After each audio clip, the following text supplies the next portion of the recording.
In this video, we are going to use CloudVision Studios to deploy a new data center network. It comprises of 2 spines and 2 sets of leaf pairs. First, we will create a workspace to stage our changes. We provide a name and description to track the proposed changes. The devices have proceeded through the ZTP provisioning process through CloudVision and are ready to onboard into Studios. In the Inventory and Topology Studio, we can see that it has detected the new spine and leaf switches, along with their associated interfaces. Simply clicking Add All New Updates accepts those devices into the Studio's inventory and are ready to be managed by other studios. We are deploying a data center network, so we will use the Layer 3 Leaf Spine Studio to define this new network. The Studio has been configured to accept any devices tagged with our custom tag network type, and we already have a data center defined DC1 into which we will add a new DC pod, pod 1. We select the available devices which tags them with DC pod 1.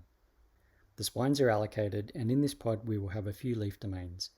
Leaf domains define our top of rack switches, which could be single switches or MLAG pairs. Here we'll create leaf domain 1 and add leaf 5A and 5B. Now we'll add another leaf domain 2 and add leaf 6A and 6B. Note we are creating and assigning tags to devices through the UI here, but this could also be programmatically driven through the API. There are pod level configuration defaults which we could edit if required. These capture configuration elements for MLAG, underlay routing, BGP, overlay config and more. In this case we're happy with the defaults. Next we want to provision some initial EVPN services across the fabric. This studio has been applied to all leaf switches with the tag assignment. We already have a tenant defined and some initial L3 and L2 configuration. The services though have not been applied to any devices yet. We use a tag query to identify the devices within the network that need to be enabled for this VLAN. For VLAN 101, we'll assign to all leaf switches.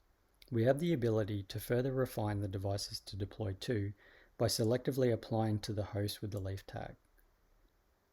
We'll select all devices, then jump into VLAN 102.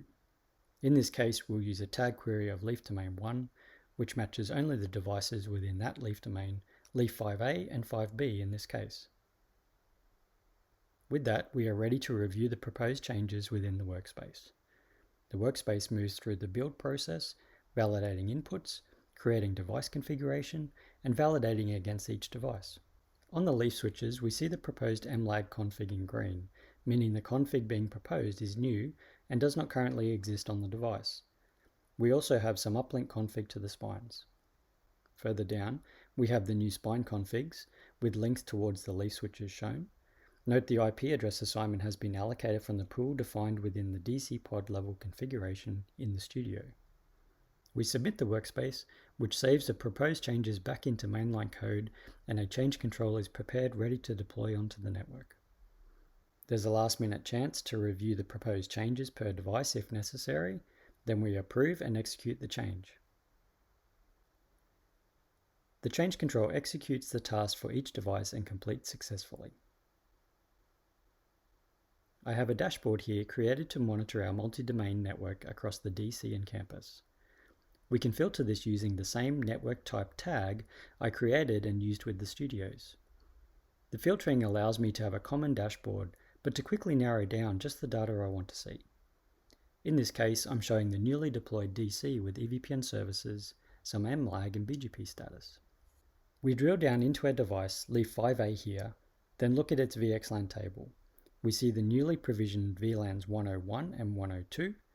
Recall that we used a role leaf tag for VLAN 101 and a leaf domain 1 tag for VLAN 102. We can compare this VXLAN table change against a historical view of the device, here showing the newly added VLANs compared with an hour ago. We can also compare this between devices. Let's compare with leaf 6A, which was in the other leaf domain. Here we see that leaf 6A was also successfully configured for VLAN 101, but not for VLAN 102 as we had planned with our tag query logic. This highlights the power of tags and the way in which CloudVision Studios can be used to deploy and simplify the initial deployment of our network through our workflow defined based on Arista best practices.